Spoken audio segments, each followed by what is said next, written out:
Praise Lord. നിങ്ങളെ എല്ലാവരെയും blessed മോർണിംഗിലേക്ക് യേശു ക്രിസ്തുവിൻ നാമത്തിൽ സ്വാഗതം ചെയ്യുന്നു.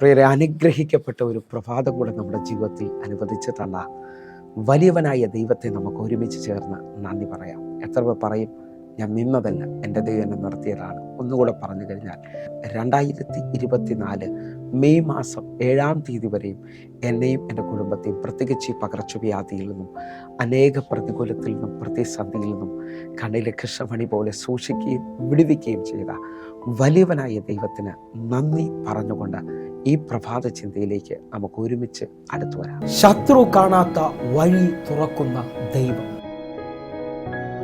പ്രിയരെ, പ്രാരംഭവാക്യത്തിലേക്ക് അപ്പോസ്തല പ്രവൃത്തികളുടെ പുസ്തകം 12-ാം അധ്യായം അതിൻ്റെ 5-ാമത്തെ വാക്യം. ഇങ്ങനെ പത്രോസിനെ തടവിൽ സൂക്ഷിച്ചു വരുമ്പോൾ സഭ ശ്രദ്ധയോടെ അവന് വേണ്ടി ദൈവത്തോട് പ്രാർത്ഥന കഴിച്ചു പോന്നു. പ്രിയരെ, ഈ വചനം എല്ലാവർക്കും സുപരിചിതമാണ്.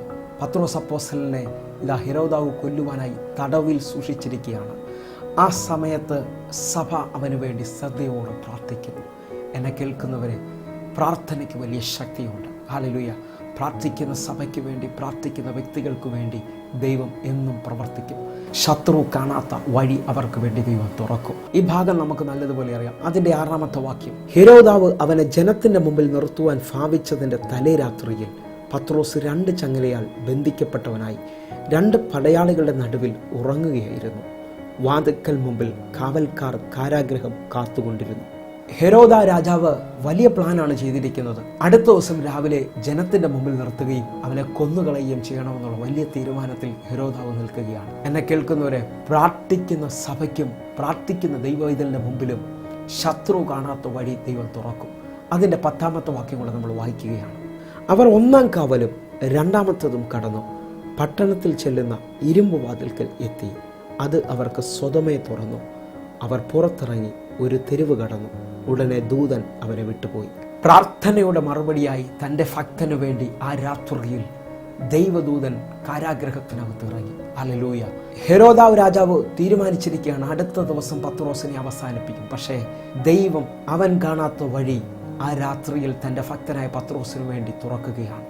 ഇന്ന് എന്നെ കേൾക്കുന്നവരെ, ഇതേപോലെ നിങ്ങൾക്ക് മുമ്പിൽ പട്ടണത്തിൻ്റെ വാതിലുകൾ അടഞ്ഞിട്ടുണ്ടാകാം.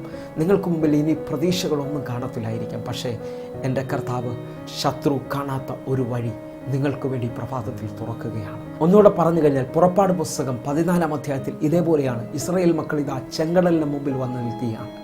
അവരുടെ മുമ്പിൽ ഇനി ഒരു വഴിയുമില്ല. ശത്രു അവരെ അവസാനിപ്പിക്കുവാൻ പുറകിൽ നിൽക്കുന്നു. ഹല്ലേലൂയ. ആ സമയത്ത് ആ ജനം പിറുപിറുക്കുന്നുണ്ട്, വേദനപ്പെടുന്നുണ്ട്. പക്ഷേ അതിനകത്തൊരാളുണ്ട്, മോശ. അവൻ അദൃശ്യ ദൈവത്തെ കണ്ടതുപോലെ ഉറച്ചു നിന്നിട്ട് ദൈവം വാതിൽ തുറക്കുമെന്ന് പറയാണ്. ഇസ്രായേൽ മക്കൾക്ക് വേണ്ടി ഇതാ ആ രാത്രിയിൽ വലിയ കിഴക്കൻ കാറ്റിനെ അയച്ച് ദൈവം ചെങ്കടലിനെ വിഭാഗിക്കുകയാണ്. പുറപ്പാട് പുസ്തകം 14-ാം അധ്യായം 22-ാമത്തെ വാക്യം. ഇസ്രായേൽ മക്കൾ കടലിന്റെ നടുവിലൂടെ ഉണങ്ങിയ നിലത്തുകൂടെ നടന്നുപോയി. അവരുടെ ഇടത്തും വലത്തും വെള്ളം മതിലായി നിന്നു. എന്നെ കേൾക്കുന്നവരെ, അവസാനിച്ചെന്ന് പറയുന്നിടത്തും ആ രാത്രി തൻ്റെ മക്കൾക്ക് വേണ്ടി ദൈവം മഹാശക്തിയുള്ള ഒരു കിഴക്കൻ കാറ്റിനെ അയച്ച് അവർക്ക് വേണ്ടി വഴി തുറക്കുകയാണ്.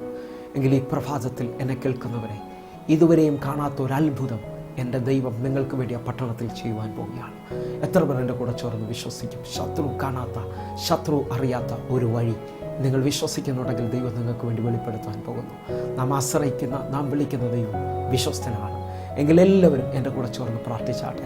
ഞങ്ങളെ സ്നേഹിക്കുന്ന ഞങ്ങളുടെ നല്ല ദൈവമേ, പൂർണ്ണ ഹൃദയത്തോടെ ഞങ്ങൾ വിശ്വസിക്കുന്ന പ്രാർത്ഥനകൾക്ക് മറുപടിയുണ്ട്. കാത്തിരിക്കുന്നവൻ ലജ്ജിച്ചു പോകത്തില്ല. ഓരോ മക്കൾക്ക് വേണ്ടി ഞാൻ പ്രാർത്ഥിക്കുന്നു. കർത്താവേ, അനേകരുടെ കണ്ണുനീര് ഈ പ്രഭാതത്തിൽ അങ്ങ് തുടയ്ക്കാൻ പോകുന്നതിനായി മാമി. യേശുവിൻ നാമത്തിൽ ഞാൻ പ്രാർത്ഥിക്കുന്നു. വലിയ മഹത്വം വെളിപ്പെട്ടതിനായി മാമി.